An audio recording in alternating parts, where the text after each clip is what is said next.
Kami dari kelompok 1 akan membuat video mengenai koperasi. Terima kasih, selamat menyaksikan.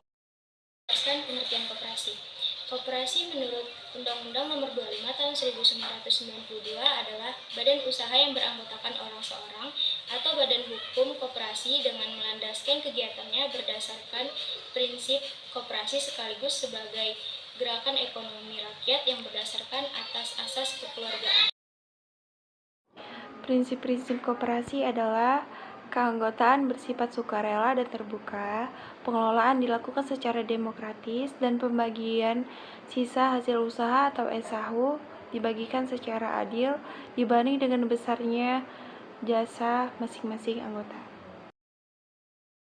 Fungsi, peran, dan prinsip koperasi adalah yang pertama, membangun dan mengembangkan potensi dan kemampuan ekonomi anggota pada khususnya dan pada masyarakat pada umumnya. Yang kedua, berperan serta secara aktif dalam upaya mempertinggi kualitas kehidupan manusia dan masyarakat. Dan yang terakhir, memperkokoh perekonomian rakyat sebagai dasar kekuatan dan ketahanan perekonomian nasional dengan koperasi sebagai sokogurunya. Lalu ada landasan dan asas koperasi. Landasan ideologi koperasi sekolah adalah Pancasila, dan landasan struktural koperasi sekolah adalah UUD 1945 pasal 23, serta landasan hukum sebagai operasionalisasi dari UUD 1945 pasal 23 adalah Undang-Undang Nomor 25 Tahun 1992 tentang perkoperasian. Lalu adapun asas perkembangan koperasi adalah kekeluargaan. Pun asas pengembangan koperasi adalah kekeluargaan. Maksudnya bahwa koperasi dalam melaksanakan usahanya mengutamakan kemakmuran anggota pada khususnya dan masyarakat pada umumnya, bukan kemakmuran orang per seorang. Koperasi bertujuan meningkatkan kesejahteraan anggota pada khususnya dan masyarakat pada umumnya, sekaligus sebagai bagian yang tidak terpisahkan dari tatanan perekonomian nasional yang demokrasi dan berkeadilan. Ciri-ciri koperasi adalah sebagai berikut. Koperasi merupakan badan usaha yang artinya koperasi harus mencari keuntungan yang biasa disebut sisa hasil usaha atau SHU. Yang kedua adalah koperasi dapat didirikan oleh perorangan yang dikenal dengan koperasi primer maupun badan usaha koperasi yang dikenal dengan koperasi sekunder. Tiga adalah koperasi melandas kegiatannya pada prinsip-prinsip koperasi. Yang keempat adalah koperasi berasaskan kekeluargaan. Kekeluargaan merupakan rohnya dalam koperasi. Terima kasih. 6 dan pasal 15 bahwa koperasi di Indonesia terbagi menjadi dua, yaitu sebagai berikut. Yaitu ada koperasi primer, yaitu koperasi yang beranggotakan orang per orang dengan jumlah minimal 20 orang. Lalu kalau koperasi sekunder, yakni koperasi yang beranggotakan badan hukum koperasi. Nah, dan berdasarkan hal tersebut, jenis koperasi dapat dibagi menjadi 5 sebagai berikut. Yaitu pertama ada koperasi simpan pinjam atau KSP, yaitu koperasi simpan pinjam atau KSP adalah koperasi yang melaksanakan kegiatan usahanya hanya usaha simpan pinjam. Koperasi konsumen, keanggotaan koperasi konsumen atau pendiri koperasi konsumen adalah kelompok masyarakat seperti kelompok ibu rumah tangga, karang taruna, pondok pesantren, dan lain-lainnya yang membeli barang-barang untuk kebutuhan hidup sehari-hari seperti sabun, gula pasir, dan minyak tanah. Koperasi konsumen menyalurkan barang-barang konsumsi kepada para anggota dengan harga layak dan murah, serta berusaha membuat sendiri barang-barang konsumsi dari keperluan anggota.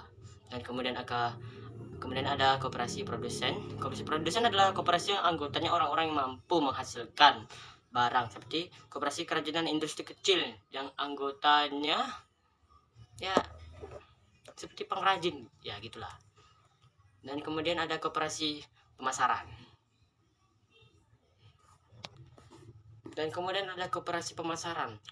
Koperasi pemasaran adalah koperasi yang beranggotakan orang-orang mempunyai kegiatan di bidang pemasaran barang-barang daging. Dan kemudian ada koperasi jasa yang kelima, yaitu koperasi jasa didirikan untuk memberikan pelayanan jasa kepada para anggotanya. Perangkat organisasi koperasi dan koperasi sekolah. Perangkat organisasi koperasi menurut Undang-Undang Nomor 25 Tahun 1992 Pasal 21 terdiri atas rapat anggota, pengurus, dan pengawas. Rapat anggota merupakan pemegang kekuasaan tertinggi dalam koperasi. Rapat anggota sekurang-kurangnya dilaksanakan 1 kali dalam 1 tahun, yang dinamakan dengan rapat anggota tahunan atau RAT. Nah, kemudian ada pengurus. Pengurus adalah orang-orang kepercayaan anggota yang diberi tugas dan wewenang untuk menjalankan roda organisasi dan usaha koperasi. Dan kemudian ada pengawas. Pengawas merupakan kepanjangan tangan dari anggota dan mendampingi pengurus untuk mengawasi jalannya roda organisasi dan usaha koperasi. Sekian, terima kasih. Sumber permodalan koperasi dan koperasi sekolah. Koperasi merupakan suatu badan usaha atau organisasi dengan sistem sosio-ekonomi yang memiliki kelompok tersendiri dan bersifat swadaya. Tujuan koperasi adalah menunjang kepentingan para anggota koperasi dengan cara menyediakan dan menjual barang dan jasa yang dibutuhkan para anggota. Sumber-sumber modal koperasi terdiri dari modal sendiri dan pinjaman yang tercantum pada Undang-Undang Nomor 25 Tahun 1992 tentang perkoperasian. Modal sendiri terdiri dari simpanan pokok, simpanan wajib, dan dana cadangan. Sekian dan terima kasih. Sisa hasil usaha atau usaha koperasi dan koperasi sekolah. Jika kalian berbelanja di salah satu toko modern, kegiatan transaksi kalian tidak akan dihitung sebagai jasa usaha atau transaksi. Namun berbeda jika kalian berbelanja di koperasi. Setiap transaksi kalian akan diakumulasikan menjadi jasa usaha atau transaksi kalian, dan setelah 1 tahun buku hal tersebut akan menjadi dasar perhitungan besarnya SHU yang kalian dapatkan dari koperasi. Kalau pasti kalian bertanya, apa sesungguhnya sisa hasil usaha itu? Jika kalian bergabung menjadi anggota koperasi, maka salah satu keuntungan setiap tahun akan mendapatkan SHU. Terima kasih. Prosedur pendirian koperasi atau koperasi sekolah akan nggak pernah ikut itu prosedur pendirian koperasi di Indonesia mengacu kepada Undang-Undang Nomor 25 Tahun 1992 tentang perkoperasian. Peraturan Pemerintah Nomor 4 Tahun 1994 tentang tata cara pengesahan akta pendirian dan perubahan anggaran dasar koperasi serta pengaturan bentuk materi koperasi dan usaha kecil menengah Nomor 10 Tahun 2015 tentang kelembagaan koperasi. Adapun syarat pendirian koperasi sebagaimana dijelaskan pada UKOP dan UKM Nomor 10 Tahun 2015 pasal 3 sebagai berikut. Yang pertama, koperasi primer dibentuk dan didirikan oleh paling sedikit 20 orang yang mempunyai kegiatan dan kepentingan ekonomi yang sama. Yang kedua, koperasi sekunder dibentuk dan didirikan paling sedikit 3 badan hukum koperasi. Yang ketiga, pendiri koperasi primer adalah warga Indonesia mampu melakukan perbuatan hukum dan memiliki kegiatan ekonomi yang sama. Yang keempat, pendirian koperasi sekunder akan mengurus koperasi yang diberikan kuasanya masing-masing, dan juga koperasi untuk menghadiri rapat pembentukan koperasi sekunder. Dan yang kelima, nama koperasi terdiri dari paling sedikit 3 kata. Yang keenam, melaksanakan kegiatan usaha yang langsung memberikan manfaat secara ekonomi kepada anggota. Terima kasih. Tahapan pendirian atau pengembangan koperasi di sekolah. Rencana pendirian KOPSIS bagi sekolah yang belum ada KOPSIS dan rencana pengembangan KOPSIS bagi sekolah yang sudah berdiri KOPSIS sebaiknya dituangkan ke dalam proposal pendirian atau pengembangan. Proposal dapat dibuat oleh tim atau panitia pendirian yang beranggotaan para siswa yang mengambil peminatan ilmu-ilmu sosial atau IPS. Pemilihan dan penetapan tim atau panitia serta perumusan rencana pendirian atau pengembangan KOPSI difasilitasi oleh guru ekonomi. Proposal setidaknya berisikan tentang 4 tahapan pendirian KOPSI sebagaimana sudah dijelaskan sebelumnya, yaitu pembentukan panitia pendirian koperasi sekolah, rapat pembentukan koperasi sekolah, pendaftaran koperasi sekolah, serta pendidikan dan pelatihan dasar koperasi bagi pengurus, pengawas, dan anggota. Sistematika isi proposal rencana pembentukan KOPSIS setidaknya berisikan tentang hal-hal sebagai berikut. A. Latar belakang.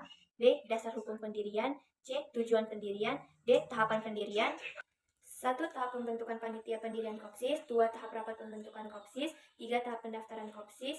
4. Tahap pendidikan dan pelatihan dasar koperasi bagi pengurus, pengawas, dan anggota KOPSIS.